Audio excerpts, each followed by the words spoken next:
আগে স্টপটা হতো দাঁড়াই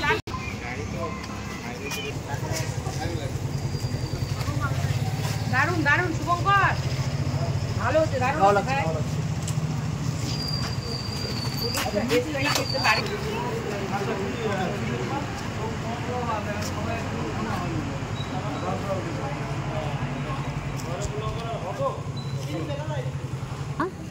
আরজিকর ঘটনার প্রতিবাদে